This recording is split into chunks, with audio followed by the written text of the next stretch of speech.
All right, now to our next game. This is Atari Basketball. So we're still in the arcade, and look how lifelike the players are.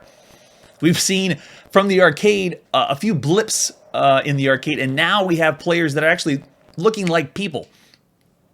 All right, so let's check out the artwork for Atari Basketball in the arcade.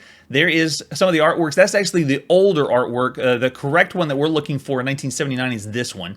And there's the example of the arcade cabinet. Looks like, I can't tell by the control panel. Oh, okay, the control panel is controlled by giant trackballs. Same control scheme they use for Atari football. So it looks like we just move around, and then we have one button to shoot and jump. And there's our marquee, some artwork for us, and there is the game. The game is programmed only in black and white, it seems. All right, so let's see if the manual gives us any more info. This is Atari Basketball, the operator and service manual, 1979. There is general information, instructions. I want to see if they give us anything about what the game is and how the game's played.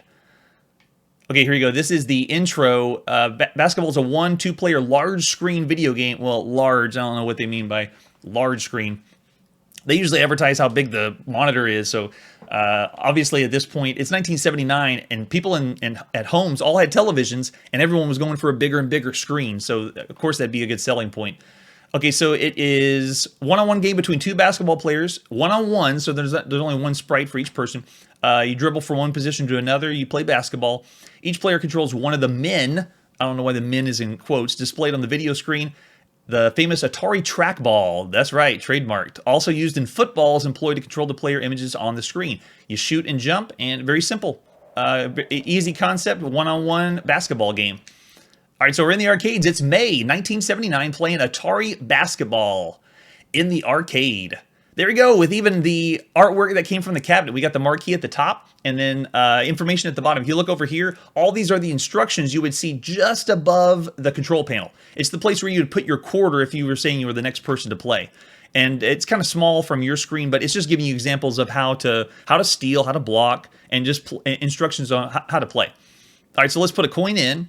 There is, okay, you put more coins in for more time. We'll go ahead and push start. And then, do we need two people to play? Or will it play against a computer?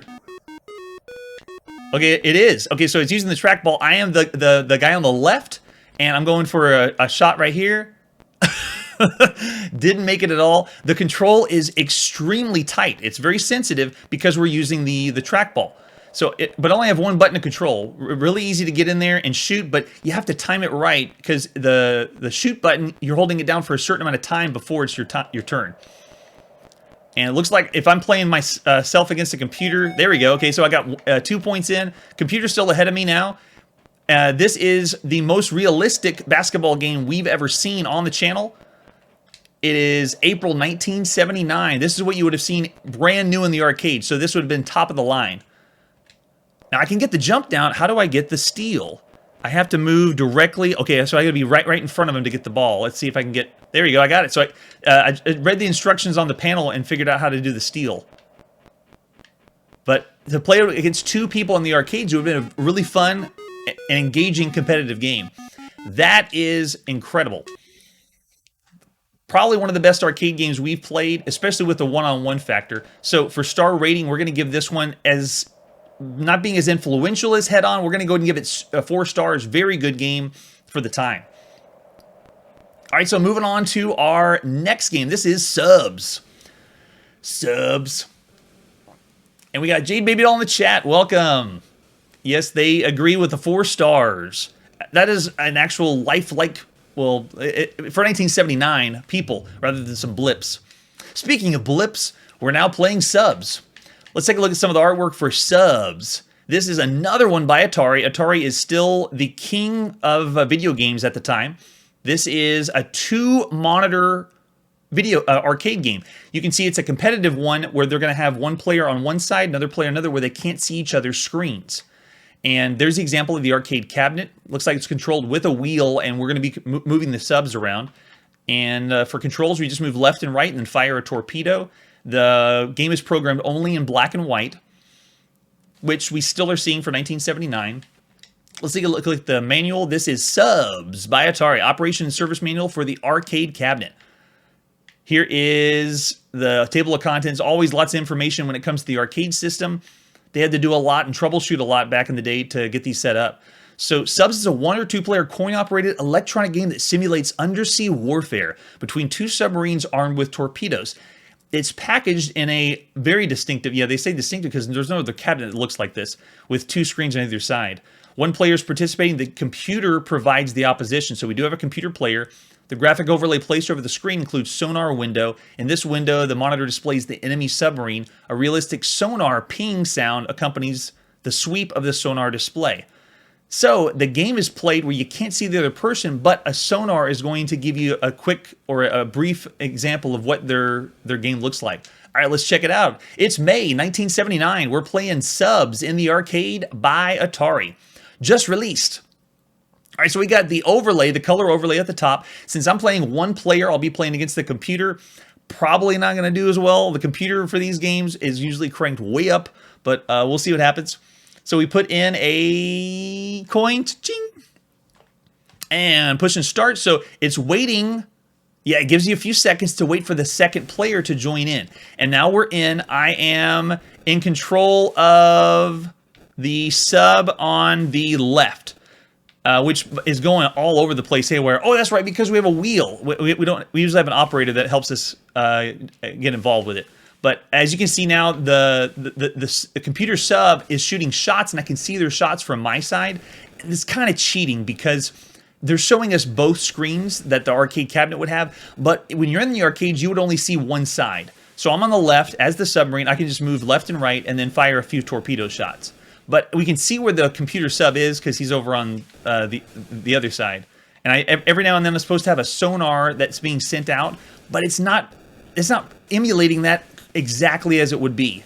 So every now and then I get a little flash of where the sub is and then try to go for the shot. So it's almost like you're shooting in the dark, waiting for yourself to get a good shot. And it's controlled with a wheel. So you're using the submarine controlling a wheel to turn, almost like a car. That's why my sub keeps squirming about on the screen. Lots of fun, very good competitive game for the arcade. I want to try a different emulator just to see if we can get a different view. Let's try it with something else to see if it looks a little different instead of that overlay we got. That's Subs. Okay, so it's about the same. I was seeing if we had something that looked different to represent the sonar. All right, that is excellent for the time. Slightly above average. We're going to give that one 3.5 stars for Subs. Love those submarine games. And it wasn't a simulator. Simulators don't do so well in the arcades. All right, moving on to our next game. This is Bomb B. Bomb B looks awfully familiar. Like we may have seen something like this before. It's a combination of ball and paddle like Pong and pinball at the same time. All right, let's take a look at the artwork for Bomb B. What is Bomb B? Is it a plane? The advertisement flyer here is the Japanese flyer, and there's the arcade cabinets, the cocktail version from the top down. And then for controls, looks like we have a knob that we twist left and right. Yeah, okay, so it's the paddle controls left and right, and then launch the ball. And this is programmed, in black, in color, no black and white. All right, let's step up to the arcade. It's June, summer of 1979, with the brand new Bomb B by Namco. All right, so the artwork on the site is something newer. It's not the arcade artwork. So let's see if we have anything that is different. We don't. Okay, we'll just keep whatever bezel artwork they gave us. Okay, so this is Bomb B in the arcades. Let's go ahead and put a coin in. Ooh, yeah, love the sound effects for the coin in. And then we push start. Looks like we got, okay, slider controls for left and right. Then we push one button to start. And then it's playing Pong. You're bouncing the ball up and down, similar to Breakout. Combination of those two. And then you're using elements from Pinball, which is still extremely popular in the arcades. Oh, wow, they already spit it up so fast. It's very difficult to do a live show explaining the game, talking about the game, while also playing it. So, because a lot of these games take a lot of focus to really get involved and get into the nitty-gritty. And this is one of those games where you have to really focus on where the ball is, especially when it speeds up on you. But they give you 2 chances with 2 paddles. Very intuitive, really fun. And this is by Namco, which we're going to see a lot more by them. They're actually one of the only few video game developers now in current day. All right, that was Bomb B. We got the idea. You just keep playing, breaking the blocks like Breakout. Awesome. Very average for the time, so I'm going to give it 3 stars from based on everything else we've seen in 1979 and in the arcades.